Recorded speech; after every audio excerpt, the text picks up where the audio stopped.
Hello everyone, BPSC तंत्र में आपका स्वागत है। 14 नवंबर है, शुरू करते हैं आज का करंट अफेयर्स। ये देखिए, आज है 14 नवंबर यानी कि विश्व मधुमेह दिवस यानी कि वर्ल्ड डायबिटीज़ डे। और सबसे ज़्यादा अगर आपको डायबिटीज़ का रोगी मिलेगा तो सिर्फ और सिर्फ इंडिया में मिलेगा, बहुत ही ज़्यादा। और इसे साइलेंट किलर भी माना जाता है। तो अभी एक रिसर्च में आया है कि एक मुलेठी नाम का पौधा होता है, मुलेठी के जड़ में क्या होती है, आइसोलिक्विडिटी जेनिन पाया जाता है। और इससे दवाई बनने जा रही है किसका, मधुमेह का यानी कि डायबिटीज़ का। तो ये काफ़ी इंपॉर्टेंट है, देख लीजिएगा। इसका नाम जरूर याद रखिएगा, आइसोलिक्विडिटी जेनिन। और मुलेठी के पौधे से बन रहा है, एक आयुर्वेदिक मेडिसिन एक तरह से है।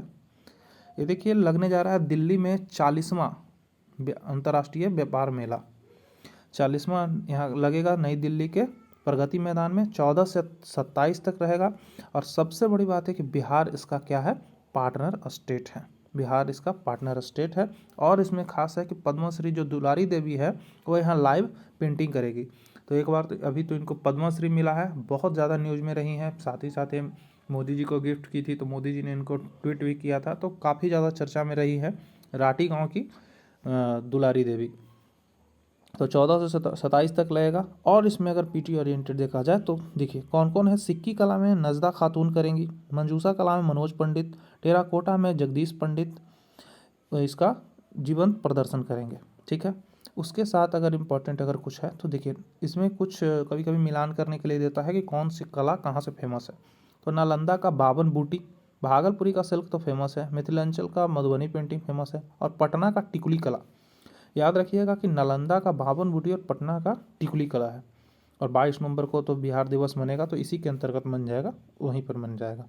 उसमें आएंगे शाहनवाज हुसैन, जाएंगे, उद्योग मंत्री हैं।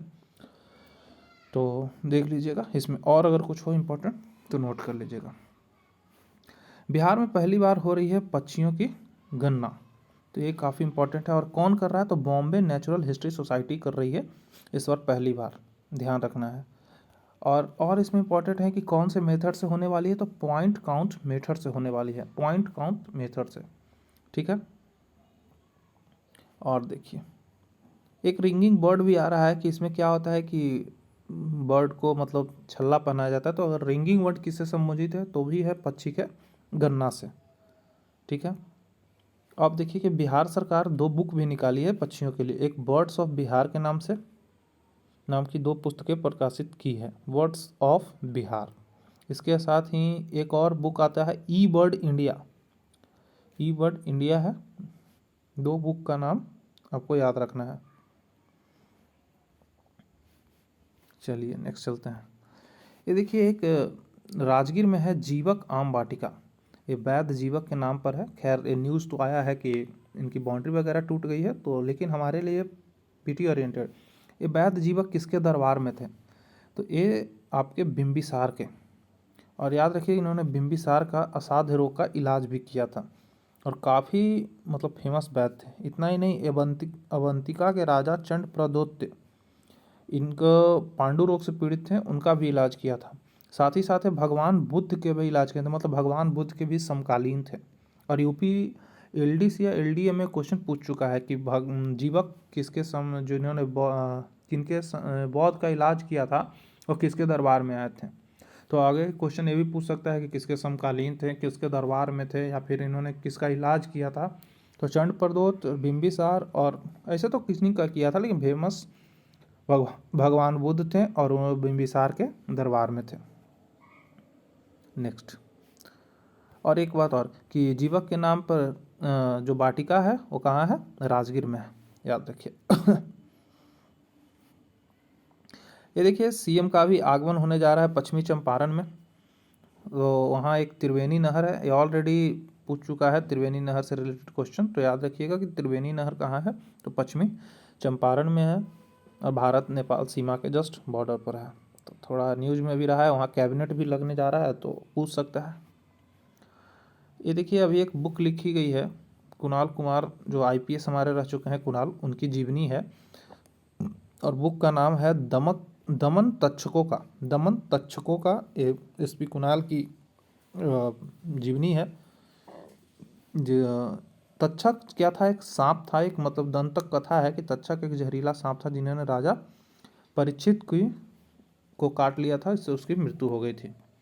तो मोस्ट इम्पॉर्टेंट यही है कि कुणाल की जीवनी क्या है, तो दमन तक्षकों का। इसमें देखिए, आप अगर सिविल सर्विस की तैयारी कर रहे हैं तो इसमें समझने वाली बात है, बुक तो आपको पढ़ना चाहिए। इसमें किस तरह से राष्ट्रीय प्रशासन अकादमी में आपको बुराइयां हैं, खामियां हैं, किस तरह से आपको अपने ड्यूटी के दौरान झेलना पड़ेगा, इस सारी बातों को उन्होंने क्या किया है, इसमें संकलित किया है। तो आप इसको जरूर पढ़िए और याद रखिएगा, दमन तक्षकों का किनकी जीवनी है, तो जीवनी कुणाल की। ठीक, नेक्स्ट ये देखिए, एक छोटा न्यूज है कि समस्तीपुर की सुगंधा ने डांस में जीता गोल्ड। मतलब एक नेपाल के काठमांडू में mount Everest international dance championship हो रहा था, जहां एक श्रावणी सुगंधा 11 वर्ष की लड़की है, समस्तीपुर की है, ये गोल्ड मेडल जीती है। तो इसको थोड़ा सा ध्यान में रखिएगा, ये काफ़ी इंपॉर्टेंट है कि देखिए 12 लोगों को मिला है कल खेल रत्न। 12 लोगों को खेल रत्न मिला, 12 का नाम आपके पास होना चाहिए, क्योंकि कभी कभी बीपीएससी यही इसमें क्वेश्चन अगर दी कि किनको मिला है और एक नहीं रहेगा, साथ ही साथ ई ऑप्शन भी रहता है, तो अगर आपका नाम से रूबरू नहीं रहिएगा तो फिर तो बहुत दिक्कत हो जाएगा, क्योंकि ई ऑप्शन रहने के बाद नाम को जहन में रखना बहुत ज़रूरी है। तो एक नीरज चोपड़ा को मिला है, मनप्रीत सिंह को मिला है, PR राजेश को मिला है, रवि दहिया, लवलीना बोरगोहेन, मिताली राज, सुनील छेत्री, अवनी लखेरा, सुमित अंतिल, प्रमोद भगत, इनके बारे में तो कल भी हम लोग चर्चा कर चुके थे, बिहार से थे, कृष्णा नागर, मनीष नरवाल, इन 12 का नाम याद रखिए। और देखिए कि 35 अर्जुन पुरस्कार मिले, 35 लोगों को क्या मिला है, अर्जुन पुरस्कार मिला है।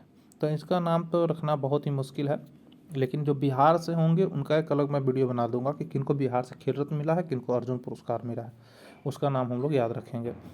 और बाकी 12 खेल रत्न आपको रखना जरूरी है। ये देखिए कि वैसे तो ये हर साल दिया जाता था 29 अगस्त को मेजर ध्यानचंद का जन्म दिवस है, और उसी दिन दिया जाता था। उसी दिन खेल दिवस भी आयोजन होता है। और क्या दिया जाता है इसमें, पुरस्कार की राशि आपको मोस्ट इम्पॉर्टेंट है कि 25 लाख रुपए नगद दिया जाता है खेल रत्न में, और 15 लाख दिया जाता है अर्जुन पुरस्कार में। तो ये काफ़ी ज़्यादा इम्पोर्टेंट है, और इस बार लगभग बहुत से ओलंपिक खिलाड़ियों को मिला ही मिला है। थोड़ा सा ध्यान में रखिएगा, क्योंकि ओलंपिक वाला भी आपको पोर्शन करना होगा और स्पोर्ट्स से क्वेश्चन रहेंगे ही रहेंगे। नेक्स्ट ये देखिए, MP में हबीबगंज जो रेलवे स्टेशन है उसका नाम रानी कमलापति के नाम पे कर दिया गया है, अंतिम हिंदू रानी थी। ये कहा है ये MP के जो मुख्यमंत्री है शिवराज सिंह चौहान के द्वारा। तो ये नाम रख लीजिएगा, नाम बदलने से क्वेश्चन आता है। अभी हाल ही फिलहाल मंडुआडीह का नाम बदल के बनारस कर दिया गया, MP स्टेशन का नाम मतलब हबीबगंज का नाम कमलापति कर दिया गया। तो ये थोड़ा सा ध्यान में रखिएगा।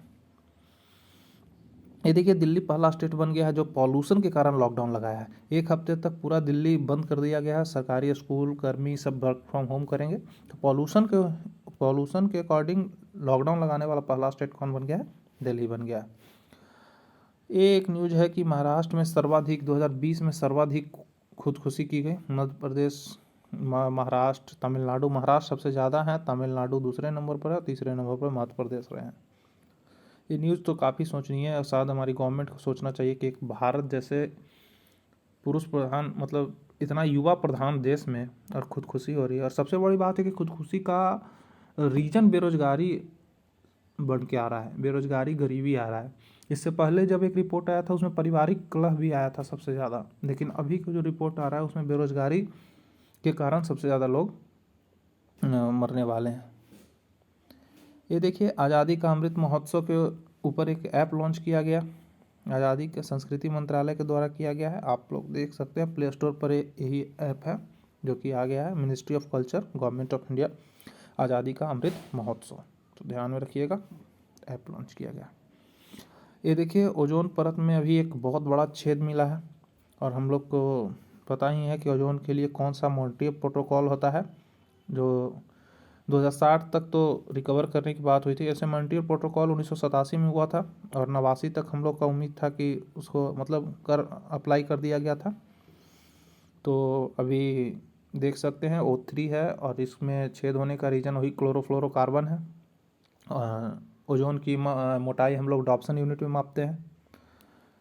और अगर देखा जाए तो ओजोन दिवस 16 सितंबर को मनाया जाता है। और इस बार का थीम क्या था, इस बार का थीम है Montreal protocol keeping us our food and vaccines cool. देख लीजिएगा यही है। और अगर देखिए तो इसमें नासा जो है इसके ऊपर एडमिनिस्ट्रेशन के लिए 3 सैटेलाइट रखे हैं। पहला ऑरा, स्वामी और NOS-20। ये 3 कंटिन्यू है जो उसकी निगरानी कर रहा है। तो ये बहुत ही सोचने वाली बात है कि ओजोन में इतना बड़ा छेद देखने को मिला है।